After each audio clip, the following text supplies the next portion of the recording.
Yeah. The season is almost over. We got our last week coming up, and then the playoffs start. A lot's in contention. We got a lot to talk about. It's been a while since we've done a podcast. Graham, how you doing, buddy?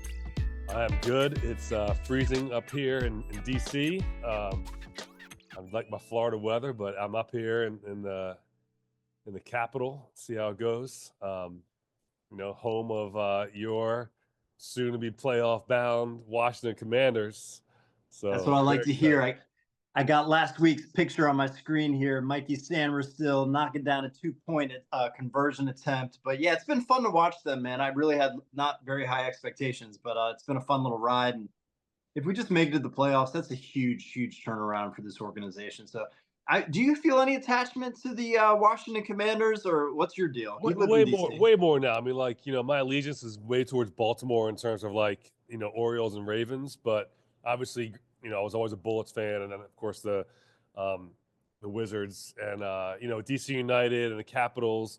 But just on with the Redskins when they were I just wasn't there. Yeah.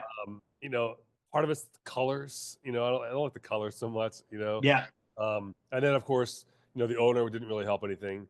But now there's just a vibe about them, which is exciting, and it's way more. It's easy to like them now. It's easy to cheer for them, and of course with the new quarterback, and my dream is going to be when RFK gets redeveloped.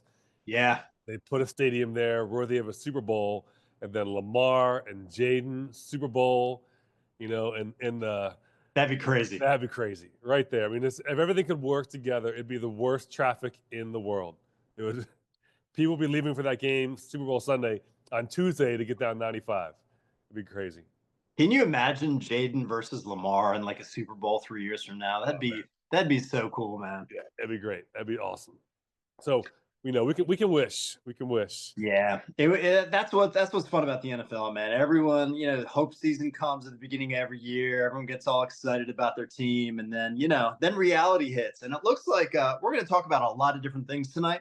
We're going to start off with kind of a quick look at Eric Miller being in first place with some of his challenges he had going into the draft, and we'll look at some historic first round draft pick bombs and some of the worst first round draft picks of all time. Well, you're going to head that segment of our show tonight, Grant. That's right. We'll look at the playoff situation, and we'll look at some matchups this week, and should be good, man. This will be fun. I think that leading with the binder, I know that some people called the old coach of the Cowboys the clapper.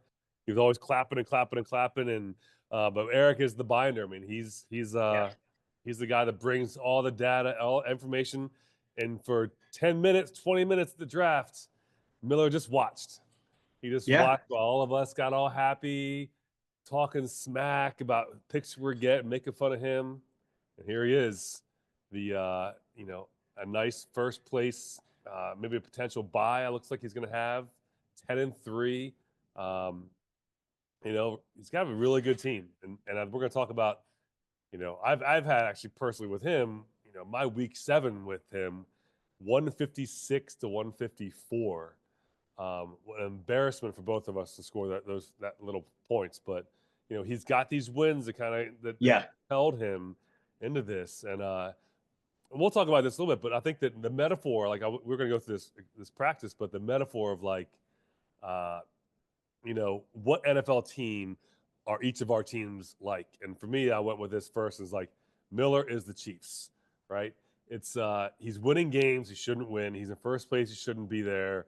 But it doesn't matter when you lift that trophy. No one cares about those games that you should have lost. It doesn't matter. Yeah. Right? So. Yeah, he seems to have. There is an element of luck, especially in the first half of the season. And if you're going to make the Chiefs metaphor, it just seems like the ball always bounces, and the Chiefs, and it goes their way. The refs, seem to lean towards the Chiefs. Everything's fallen Miller's side, especially through week 7. I'm just going to run through. I did a little quick recap of some of his victories. And the first 7 weeks, there was some luck. I mean, he beat Ski in week 1. Ski had he scored the lowest points in the league. So he gets Ski, who didn't score many points, only scored 164 points week 1. Week 2,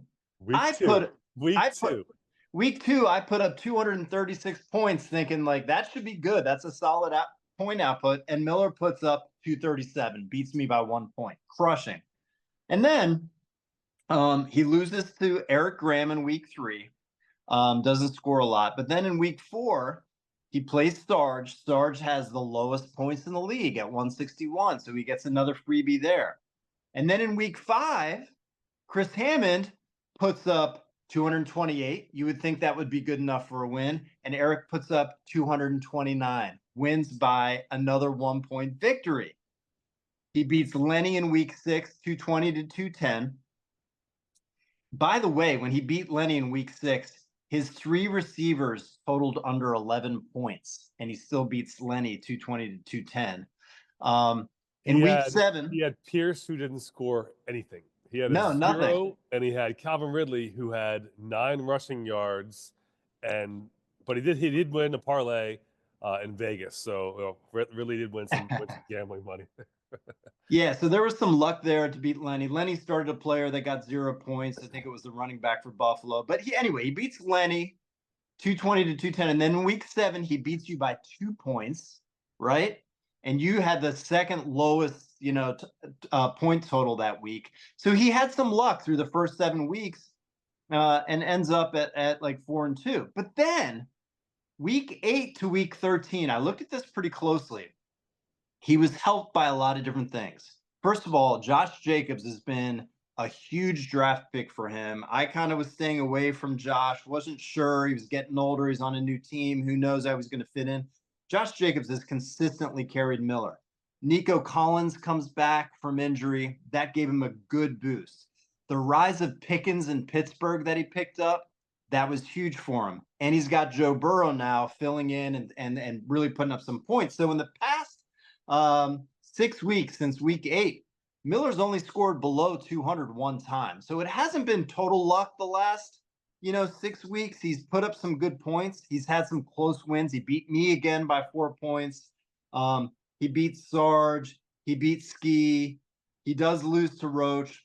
But he beats Craig by 6 in week 8. So he's had some close wins, but he's putting up good points recently. So he's sort of like the Chiefs, because while the Chiefs are kind of a paper tiger, and you can say Miller's a paper tiger, they're also dangerous when it comes down to crunch time. And every time it's come down to crunch time for Miller, when someone's put up like 200 plus points, he seems to just edge him out, just like the Chiefs. So I think it's a great kind of analysis. And Miller's rising as the season goes on.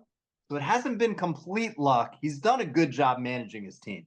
Yeah, no, for sure. I mean, definitely. And you figure that he also is on that West Coast time, so we all have 3 hours ahead of him. We should be kicking his butt in waiver wire pickups and everything else. But he gets up early and does his homework. And again, some luck plays into it. But like I said, when you lift that trophy, it doesn't matter that Deebo Samuel gave me 1 point when I played him, Right. and that on my bench, I decided to have Mark Andrews, who had his breakout week. But this is what happens, right? Mark Andrews didn't do anything, so he's on my bench, and then he has a breakout week, right? So if I had Andrews, I win that for sure. So it's these things that happen like all at the right time. And this is the best thing about fantasy, is that you have to have some guys on your bench, you have to play some guys, and next thing you know, like someone who should have won didn't because of a decision you made. And I will say, Miller and I did to a trade. So he got Pickens, he got Burrow. I got Puka from that. He did get McCaffrey. Right. McCaffrey is, of course, out for the season with 0 touchdowns, of what we'll talk about a little bit later. But yeah, I mean, good for Miller. I don't know that it's going to last like the Chiefs. I feel like the Chiefs are going to run into a Kansas or a Buffalo team. They're going to run into a Baltimore team that could do some damage. So we'll see what happens there. But for the most part, I mean, if he keeps this up, it could be one of those, horseshoe up your ass type of victories. Yeah. He takes all the way to the bank.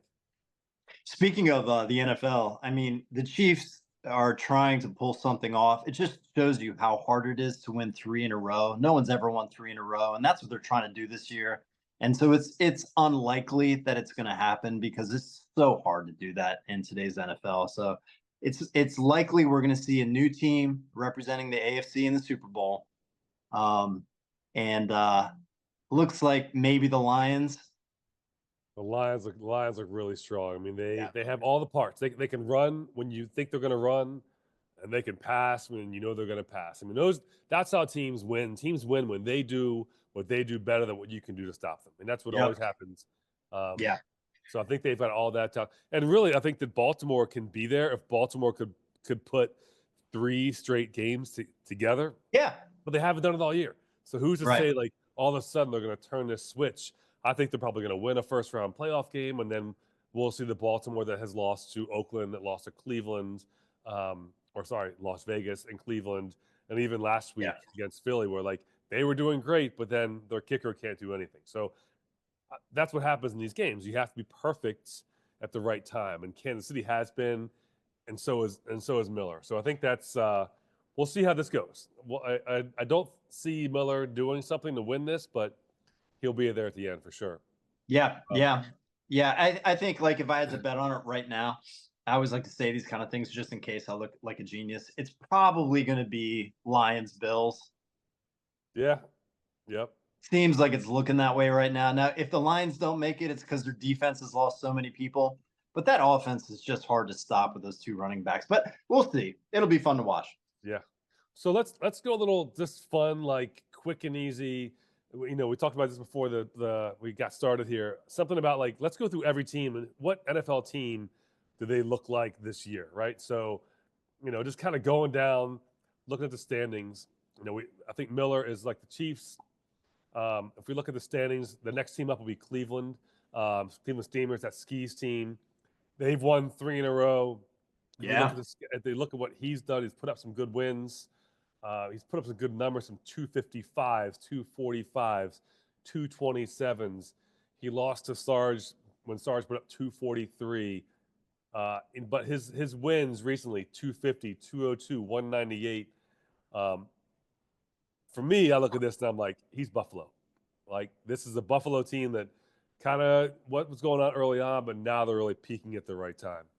Yeah. I can see that. I thought a little bit of calling Ski's team Pittsburgh a little bit, but maybe we should save that for someone else because Pittsburgh's on the rise. They're surprising people. They've had a good second half push. They're a pain in the ass to play. But yeah, Ski's team's clicking right now, man. Right at the right time to win 3 going into this last week and to secure that second spot, man. Who does he play this week, Graham? Ski plays Lanny. Lenny. Yep. So yeah, that's a game. Both are in the playoffs, so it's we'll see what happens with this. As Lenny is in number 5 seed, so he, you know, depending upon, and Lenny actually has more points than Steamers. So if Lenny wins that game, it would vault him up to second or third, depending upon what happens with the Buck Nasty. Right. Right. Yeah. And So, Lenny's won 2 in a row too, so he's doing well. The other teams like you got Sarge in 3rd place and Hammond in 4th place right now, but Sarge has lost 2 in a row and Hammond lost last week. So who do we think Sarge's team is? And we're just doing this on the fly, by the way. Yeah, on the fly. Yeah, I'm looking at their schedule and looking, you know, my memory here. But like Sarge, they won 1, 2, 3, 4, 5, 6 wins in a row. So super streaky. I think Sarge is the Steelers. I think they're the ones that have been like winning these games back and back, like just keep winning it no matter how they do it. You know, Sarge at one point was 3-2, won 6 in a row, but lost 2 in a row. But I feel like that's more like Pittsburgh to me. Yeah. And then just jumping right ahead to the next one, we'll talk about what you think. But I think the next part is, I think ham and cheese is Detroit because they are scoring some points, right? So ham and cheese is looking at, you know, they have 2,900 points for Hambone. So that's Yeah, like man. Detroit Lions, like just this scoring tons of points, even though the record doesn't really show, you know, that's not 10-1 or whatever. But I feel like the team has all these things going for ham and cheese. So, what do you think? Yeah, Hammond has scored. Let me just count this real quick. He's scored over 230 points. 1, 2, 3, 4, 5, 5 times out of 13 games, man. And then there's a lot of 220s in there too. So like, yeah, he's got a good team. Yeah, and let's think of this lineup. We've got Baker Mayfield, who's playing out of his mind this year, is justifying that contract. Cooper Kupp, always consistent. CeeDee Lamb, Jamar Chase, um, James Conner, new contract in Arizona. I mean, he's just got this team of like consistent people across the board. So it's really interesting. Even Jordan Love is on his bench, who was a free agent pickup. Keep Yep. in mind, right? It's crazy. He was drafted, but then free agent pickup. But having Jamar Chase and CeeDee Lamb is it's just huge when you think about what he can do in the playoffs. Although, with CD, we'll see what happens.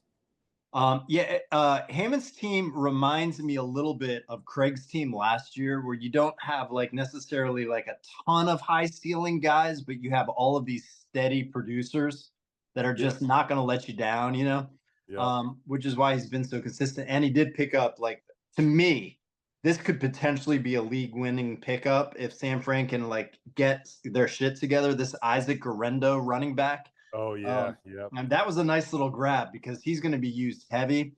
And I don't know why he's not starting Jordan Love in Detroit in the Dome tonight on Thursday night, because that's the highest point total of the week this week in the Vegas odds, the Green Bay Detroit game.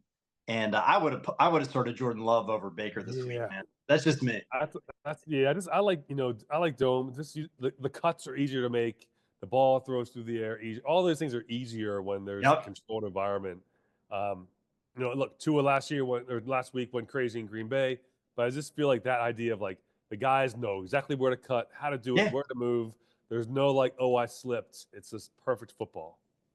Yeah, and that game's starting right now as we speak, and Jordan Love's on his bench. That might come back to haunt him because Baker Mayfield could put up 33 points and Jordan Love could put up 60. Let's see what happens tomorrow, but it'll be interesting to watch. Yeah. But yeah, Hammond's got a very solid team. Yeah, so then going down the line, we looking at Hammond, then we got Craig's team next, right? So well, my team's next. Your team's next. Sorry, your team's next. So when you think about us, you're 6-7. Yep. You got to win to make the playoffs. Yep. I think to me, your team is your team. You're the Commanders. Dude, I was gonna say that, but I didn't want to sound like a homer. I think that my team has a chance to make the playoffs. Yeah. We're doing better than expected, right? And I think Yahoo said that I was the worst team in the league after the draft. And I think we like plugged in like our draft to like a variety of other websites, if I remember, over the next hour, just to see what the other websites would say. I think everyone was in agreement that my draft was pretty bad, but it's okay. Yeah. So I like that. I'll go with the Commanders. I'm pleasantly surprised with my team as I am with the Commanders, and I have a chance. If I win this week, I'm in the 6th spot, man. Yeah. I mean, you're right there. So then we go into Craig's team. So then we go into Craig's team next, right? So that's the defending champion, right? So, and if Craig beats me, he's in. Yeah. Yep. So. Oh, wait a minute. I'm sorry. I play Roach, but Craig plays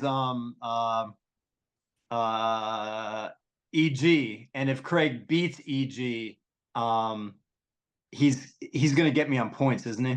Yeah, he's a game behind me. I would have to lose. Craig would have to win for him to get in. Okay. Yes. Yep. Yeah. So you got to win your game. You win and you're in. That's all I can ask for, baby. I think Craig's the 49ers. A team that was in the championship game. They were right there, all these things going. And now this year it's like nothing's working for him. He scored a lot of points, 2,700 points. They're putting stuff up there, but his points against is also 2,700. So Craig, to me, is a team that he's the 49ers. All the pieces are right there, but he's not making it, not putting together. So that's how I look at what they are doing. Yeah, I like that. What about you? What about your team? Crackback block. Oh man. I think my team, all the hype in the world, first round pick, bad pick, we'll talk about that, but came in hyped up, came in with Lil Wayne, and I say Lil Wayne instead of Lil, I like Lil Wayne and better. Okay. I want you to say Lil Wayne's name the way you want to say it. Lil Wayne. Don't come at me with you got your I don't carry my gun, my booze, my guns, my booze, my gun, whatever. I'm messing this up. no matter. But my team, I think all the hype, everything else. Um, I'm trying to think. What team? I think I'm Jacksonville. I think that's what I look at. I think I've Mm, got all the hype. I looked good coming in. I got all these yeah. players. I had it's had a team, Rashee Rice, who got hurt. I felt good. Even after I lost my first two, I was like, man, I'm good. But now I'm playing for a plate. So I think I'm Jacksonville. And hey, I live in Florida, so there you go. That's what I am. Graham, I just remember you. I was really like trying to be organized and make sure we all stay on the 60-second per pick like schedule going into the draft. And you just couldn't wait. You ran up there with Christian McCaffrey sticker and just you put it up. And I said, Graham, we're not starting the draft yet. You're like, I don't need to wait, man. I know who I'm picking. Like you felt so confident. And I was there. I felt good. It all came crashing down. So it's what it is. That's football. All right, who we got next? We got next. We got Dan. And Scorp speed is 9. No, yeah. So score, speed, and Dan. So we got EG and then D-Man, the ever-changing name D-Man. Um, Does you it know, feel like to you, we can talk about this a little bit more later if you want to, but it feel like to you like EG's been a little way at the wheel this season, like not putting in his Thursday night Eric Miller bets, and it just feels like he's not been as invested as I would have liked to have seen.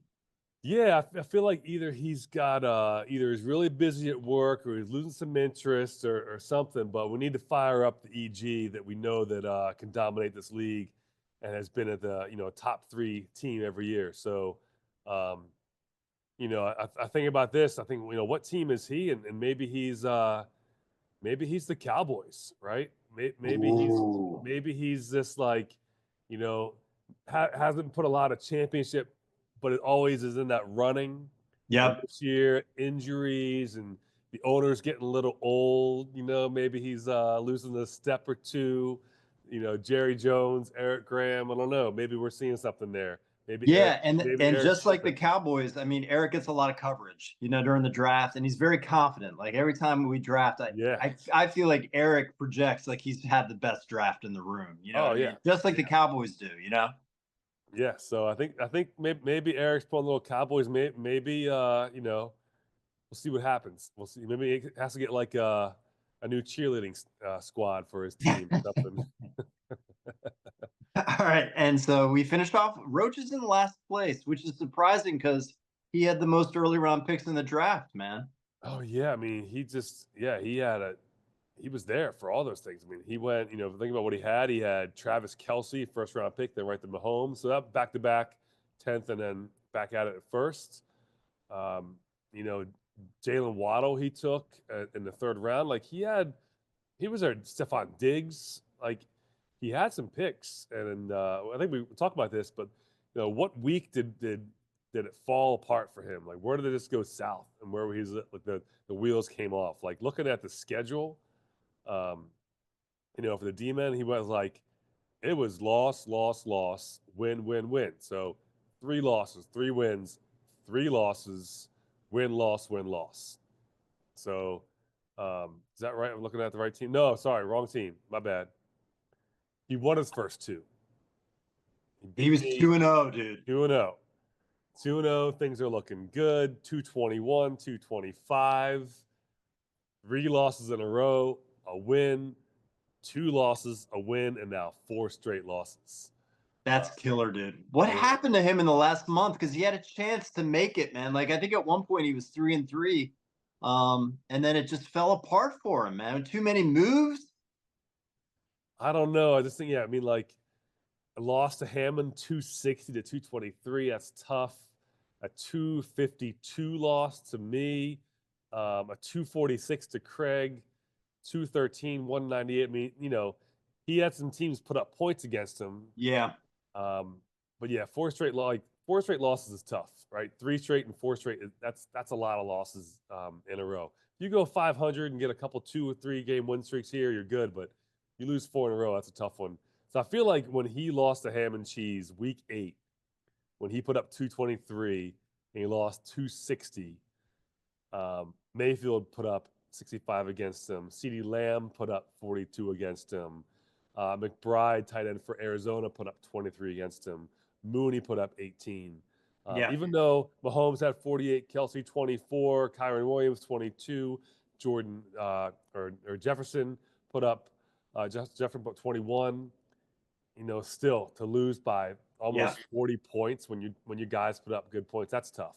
That's tough. So that makes me think he's kind of the opposite of Miller. Like Miller's had some close wins that maybe he didn't deserve. He's played some opponents at the right time.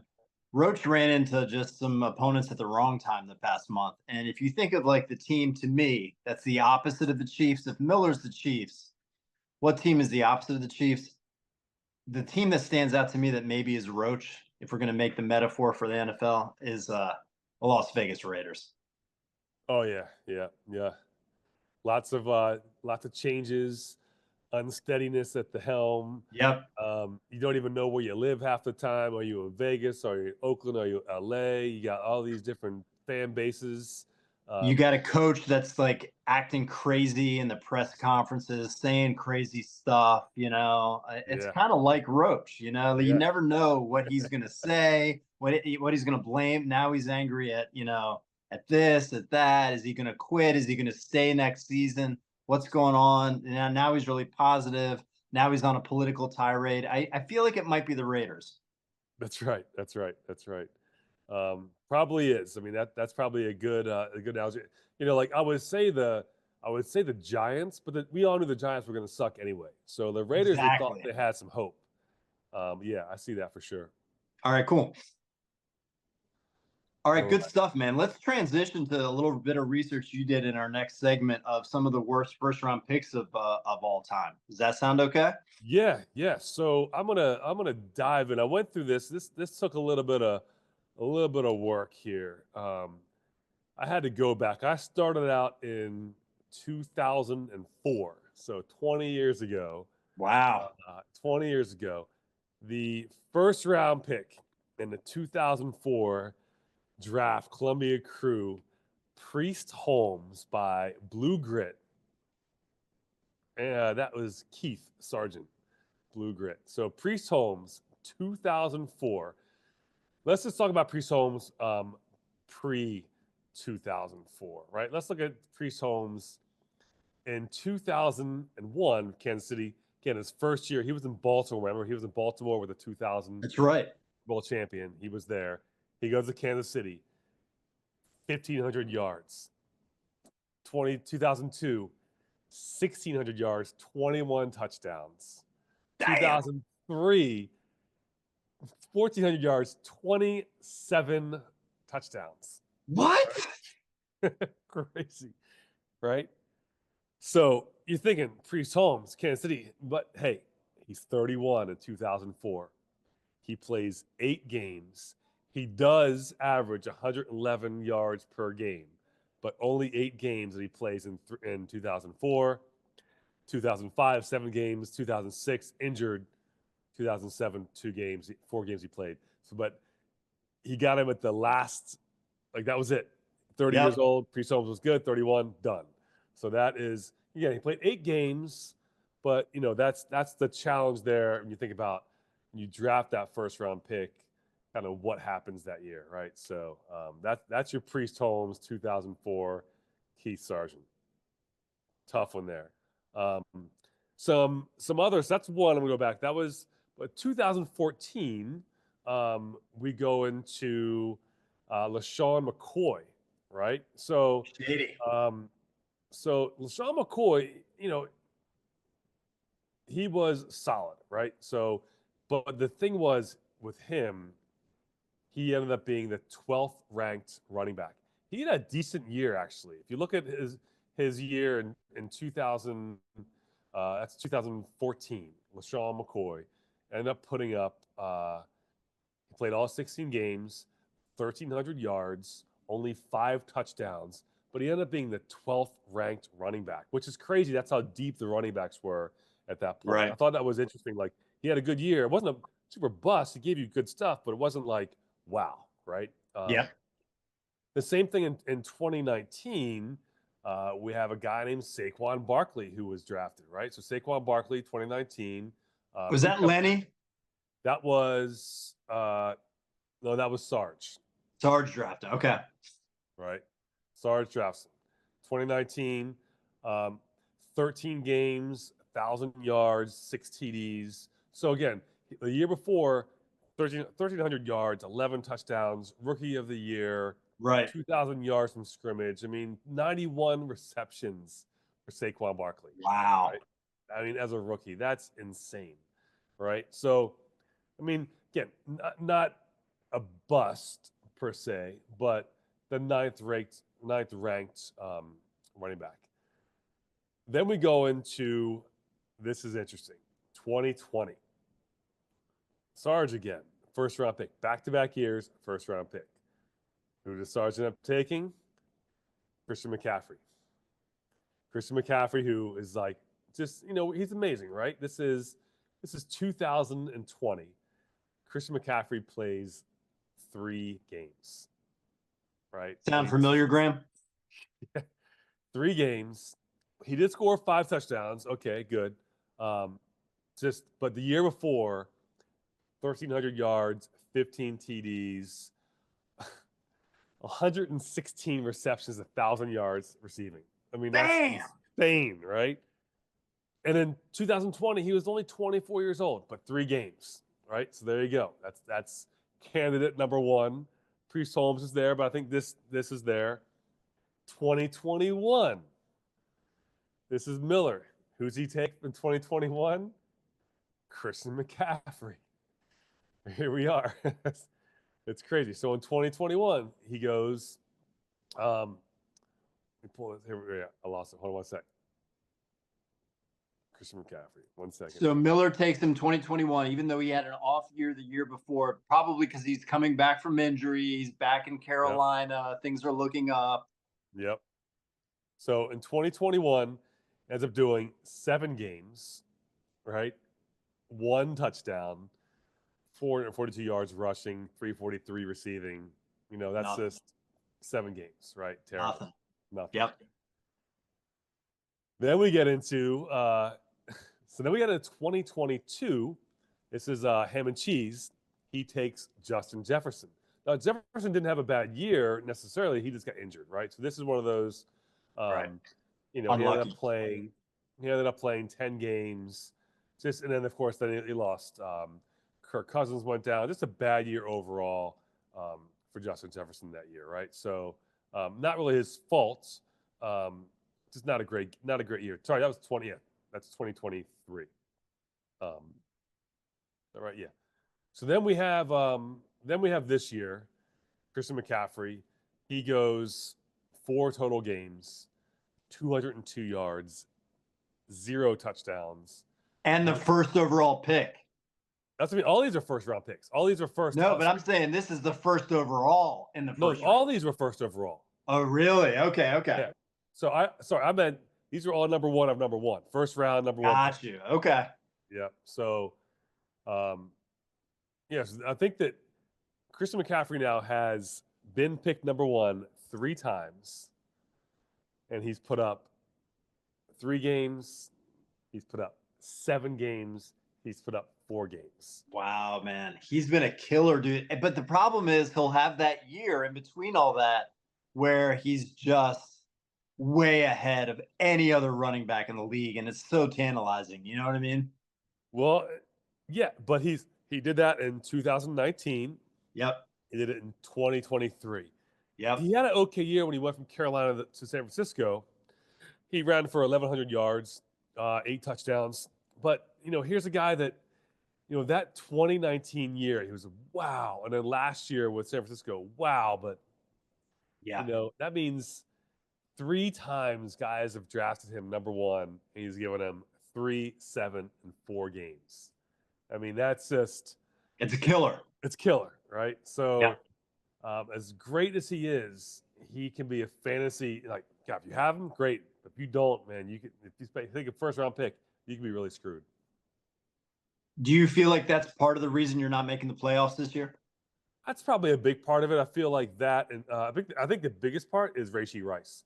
Rashee Rice were playing, I think that would be super helpful.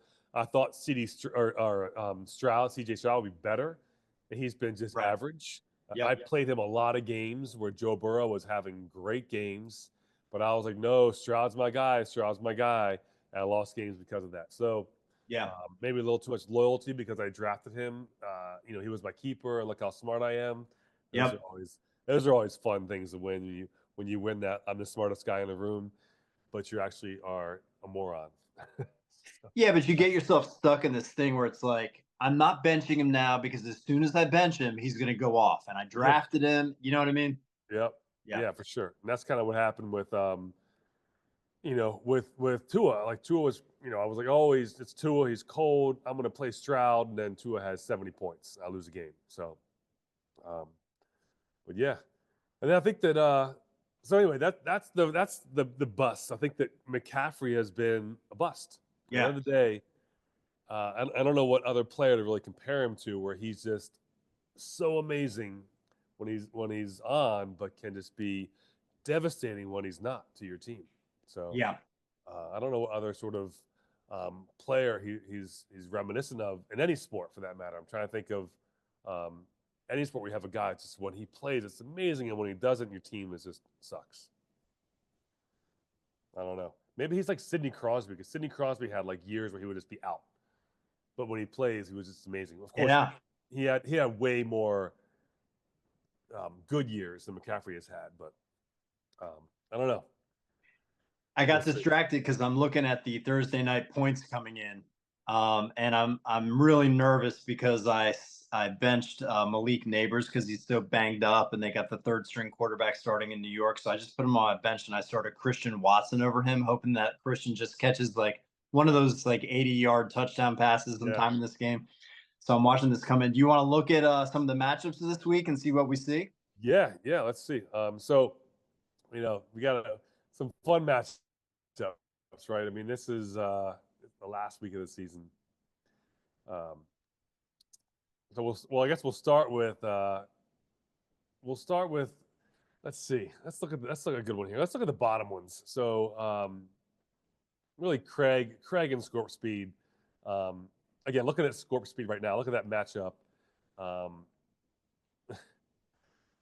so this is classic, right? So here we have Eric has Bo Nix at quarterback, who was on a bye.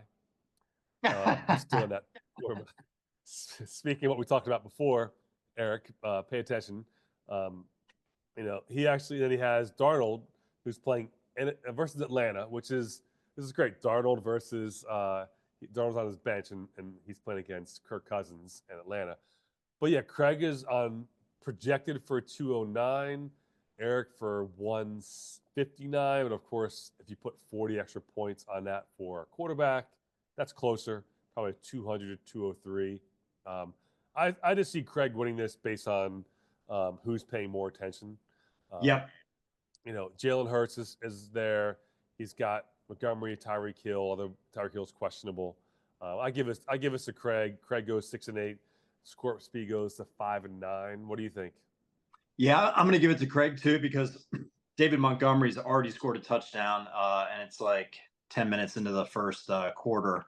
And the only person that scares me on EG's team, quite frankly, is Saquon Barkley. Devontae Adams in New York, disappointing. Shakir in Buffalo, disappointing. Lad McConkey's great. It was a great pickup, but he's really banged up this week. Tyler Kraft at tight end for Eric Graham. Keenan Allen. I don't know, man. I just think it's too little, too late, and I think Craig's probably going to take it. Yeah. Hold on one second. Sorry. Finally, we can get the show started. Yeah. Oh, yeah. Of course. Yeah. Okay. Yeah. I'll edit that part out. Jesus. Is that the guy that lives in your basement? It's a guy. Hey, can I park here? It's like, no, there's not signs everywhere. It says no, it's free parking. But go ahead, don't read the sign. Just ask a guy sitting right here having a conversation on the screen. That's cool. Right. Anyway, where were we? Yeah, so we're gonna give Creatine the win, which means yeah, I've got to win my matchup, dude. Yeah, yeah, you have to. Which, looking at next, we'll look at you. Well, you're playing D-men, right? So you're playing the Dallas Cowboys, and unless they're backup quarterback, I mean, look, Mahomes is playing. Laporta is playing right now. If he hasn't really done much, we thought he'd be the number one tight end. Hasn't done a lot this year. Um, but you have Jared Goff, right? So you're going to score a lot of points. Let's just hope all those points don't go to Laporta and instead go to um, Right, somebody else, right? And right. but yeah, I mean, Kyron Williams, Nick Chubb versus Kenneth Walker III, Brian Robinson. I mean, I feel like you've got, or Bijan Robinson. I feel like you've got the matchup here. You're favored by 9 points. Yeah. It just comes down to what Mahomes does against LA. I feel like he's got a one of these teams that are just sneaky, like this Westbrook Akine guy at receiver can catch a touchdown or two per game and really annoy me. I don't know who this Tucker guy is in Las Vegas, but it's just Ridley Now that there's sometimes. Dan. Now that there's Dan. um, Nick Chubb against Pittsburgh. I should win this, man, just based on paper. I like Brian Thomas Jr. in my flex this week because he seems to have a thing going with their quarterback there that came down from the Patriots that's backing up. Yeah, Mac Jones. Yeah, Mac Jones seems to like Brian Thomas Jr. Brock Bowers, to me, if there's like five great like pickups, this year off the free agency, because I didn't draft him, I picked him up. That was a great pickup for me, dude. That was like, yeah, I think in the top five free agent pickups. He's been like Oh yeah, yeah. the best tight end in the league. He's a rookie. A tight end's been a frustrating position for people this year, so I feel lucky to have him. I got to tweak a little bit on my defense prior to Sunday, probably. But yeah, man, I have a lot of buys going on this week. Zay So Flowers was out. let's Brian talk about Robinson. Brock Bowers for 1 second. So Yeah, week 5 to today, right? Week 13. Targets 12, 10, 14, 5, 8, 16, 10, 14. He caught 13 of 16 targets at Miami, 1 touchdown, 126 yards. I mean, this guy is he's a beast. he's a beast. And free agent for you. I mean, this could be a potential keeper for Yeah, if he can keep this up. I mean, this is yeah, especially they get a better quarterback and who knows, a new coach. We'll see what happens. But yeah, I mean, great pickup for you. yeah, yeah. I'm happy with that one. Yeah. So I'm gonna give this win to me, and I'm trying to be not a homer, not biased. I think I should have the edge, but we'll see what happens. Yeah. So let's go to a little playoff preview potentially. Cleveland Steamers and the business. Yeah, Herbert versus Wilson. Amra St. Brown versus AJ Brown. We got the Brown brothers. DK Metcalf, Marvin Harrison Jr., DJ Moore, Garrett Wilson. I mean, I think this is a game. It's the business is favored. It's actually projected to be a low scoring game, but it's only because a bunch of buys right now. So empty spots on 2 D spots for both teams. So add yeah, another 10, 15 points there for the projections. But yeah, I mean, I feel like there's, you know, Gus Edwards is starting. I guess Derrick Henry, of course, Baltimore's on a bye. It's a tough week for Ski. He's got, well, actually, Ski and Lenny. Lamar's on a bye, so is Derrick yeah, Henry. So it's a game they both could use. But I think in the playoffs, both get those guys back fresh after a yeah. bye week. So we'll see what happens there. This is a Yeah, tough. neither one of them has to worry too much. They're both in like a little bye-mageddon, a little bye week hell this week, Yeah, and it's like they're both in the playoffs. I'm sure Ski would love to win, but quite frankly, like the fact that he's got to start Justin Herbert against KC.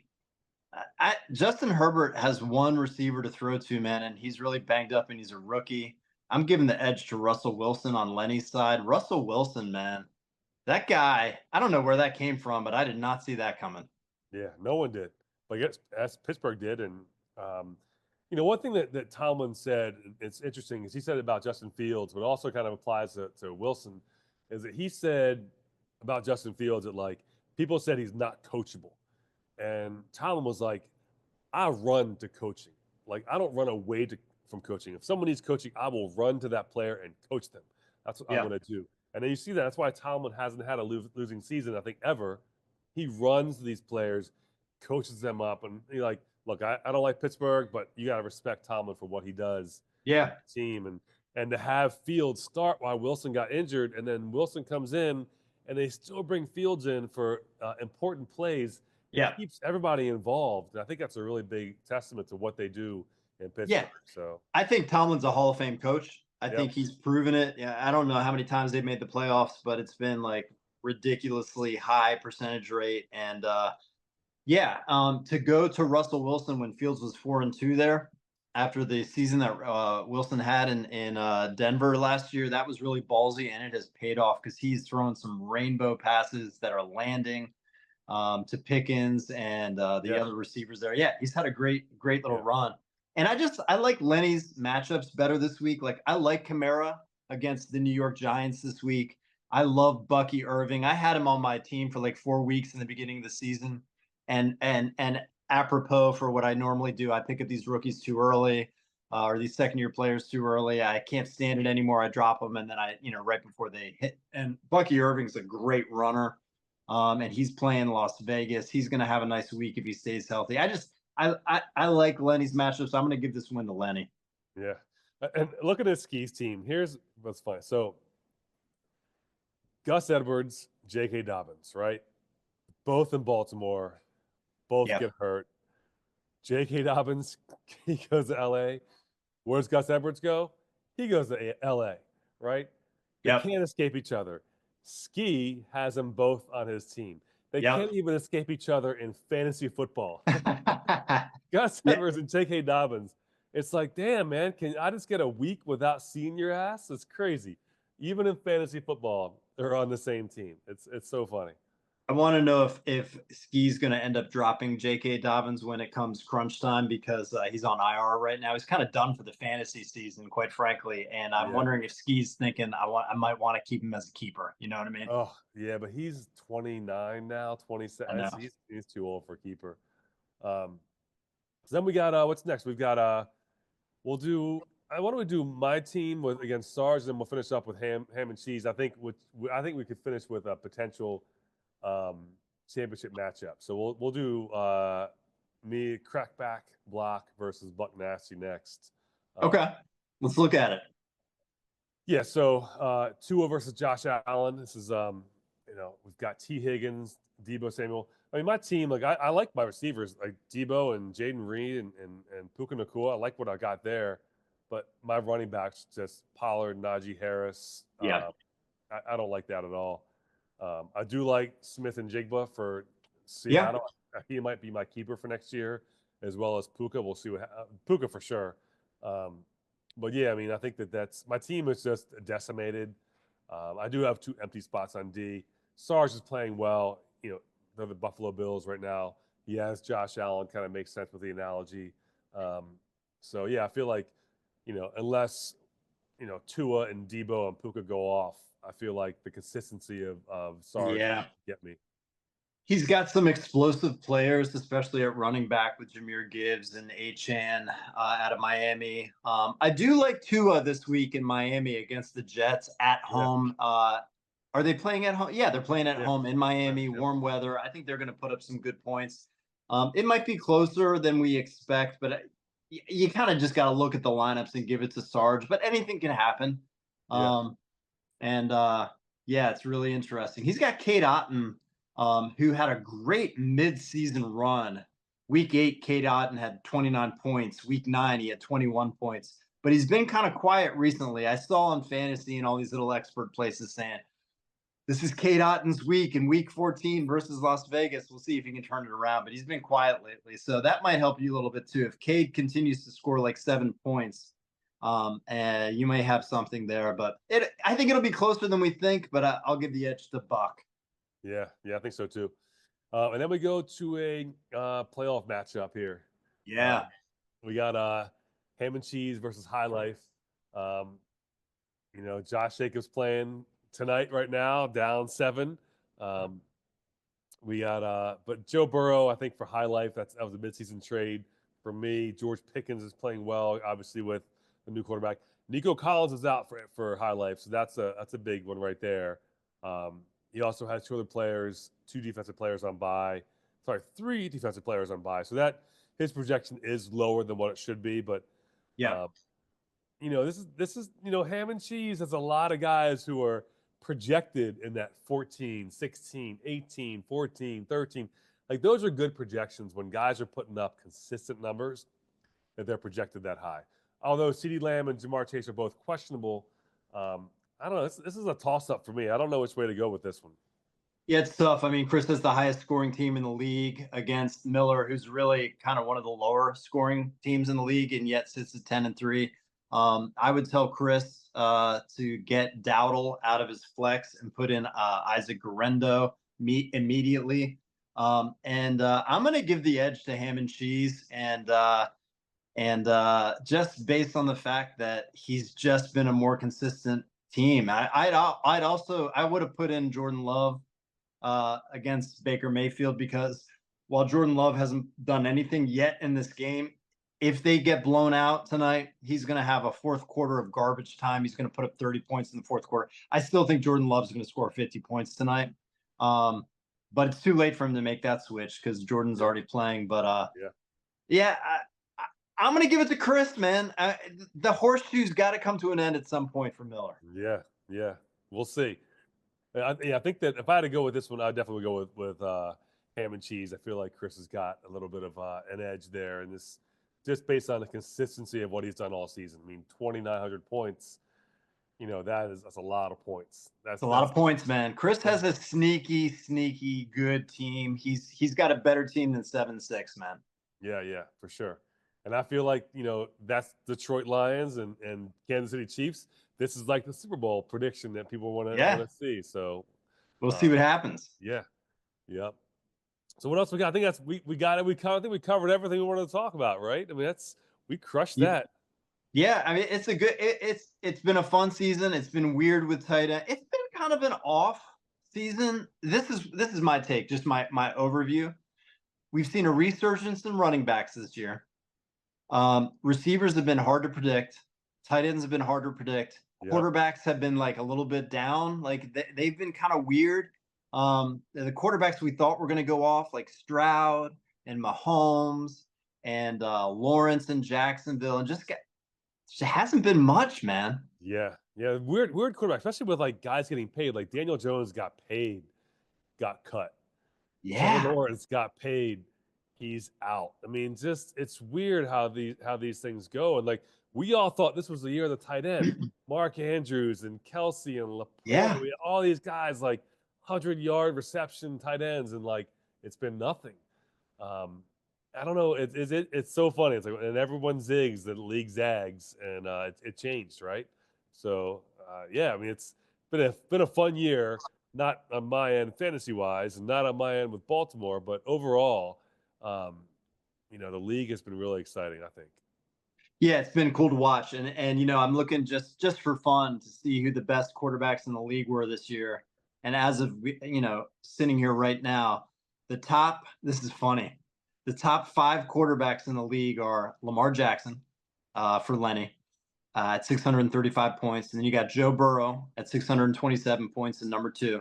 And then this is where the surprises start happening. You got Baker Mayfield at number 3 with a big drop, 559 points. And then at number 4, you got Jaden Daniels.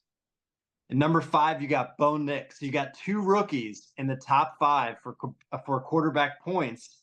And then you got Mahomes. Josh Allen is at 7. That surprises me, man, that Bo Nix has scored 534 points and Josh Allen has scored 519. Then you got Geno Smith. He has played one more game, though. Yeah, that's true. But yeah, but it's just kind of interesting, man. I didn't expect to see Mayfield, Daniels, and Bo Nix at 3, 4, and 5 right now. Oh yeah, especially if you look at Bo Nix. If you look at that, his first game of the season, like he's like 2 interceptions first game. Yeah. Second game, 2 interceptions. Third game, no touchdowns. So first 3 games, 2 rushing touchdowns, no passing touchdowns. Yeah. 4 interceptions.